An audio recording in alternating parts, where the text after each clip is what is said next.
চাকরি অধ্যাদেশ প্রত্যাহার আন্দোলনে সারা দেশেই ব্যাহত হচ্ছে প্রশাসনিক কার্যক্রম। দাবি পূরণে রাষ্ট্রযন্ত্রকে রীতিমতো হুমকি দিচ্ছেন আন্দোলনকারীরা। বিশ্লেষকরা বলছেন, খসড়া অনুমোদনের আগে আলোচনা করে নিলে এড়ানো যেত জটিলতা। সরকারি কর্মচারীদের বিশৃঙ্খলা নিয়ন্ত্রণে কঠোর আইনের প্রয়োজন ছিল বলেও তাদের মত। শফিকুল ইসলাম সবুজের রিপোর্ট। সরকারি চাকরি সংশোধন অধ্যাদেশ ২০২৫ প্রত্যাহারের দাবিতে কয়েকদিন ধরে উত্তপ্ত প্রশাসনের প্রাণকেন্দ্র সচিবালয়। অবস্থা এমন পর্যায়ে পৌঁছেছে যে রীতিমতো কাজ বন্ধ করে দাবি আদায়ে খোদ সরকারকেই হুমকি দিচ্ছেন প্রজাতন্ত্রের কর্মচারীরা। যে কয়জন সচিব এই আইন প্রণয়নের সাথে জড়িত, আমরা তাদের পদত্যাগ চাই।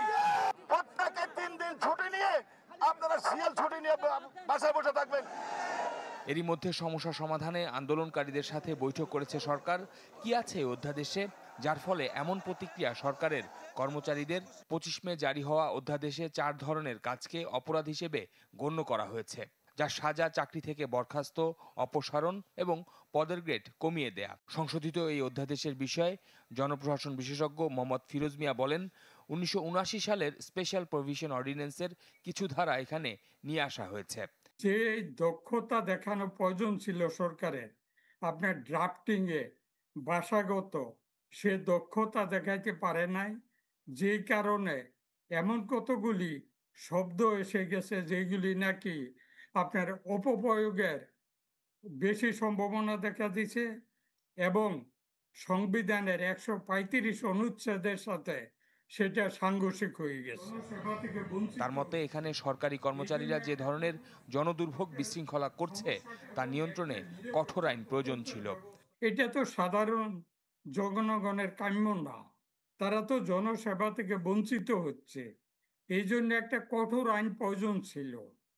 কিন্তু এই কঠোর আইন করতে গিয়ে সরকার সেটাকে কঠোর আইন না করে দমনমূলক আইন করছে।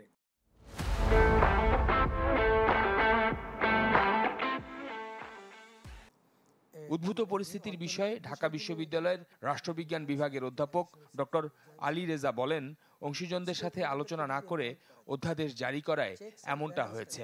তারা তো একটা চাকরি বিধির মধ্যে চাকরি করেন, তাদের ডিসেন্ট এবং তাদের অভিমত এগুলো প্রকাশ করার একটা লেজিটিমেট ধরন আছে। তারা পুরো সেক্রেটারিয়েটকে যে একদম স্থবির করে দিয়ে এটা করার চেষ্টা করছেন বা করছেন, এটাও তো ঠিক।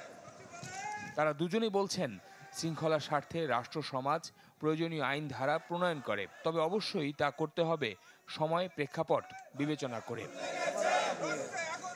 শফিকুল ইসলাম সবুজ, চ্যানেল 24, ঢাকা।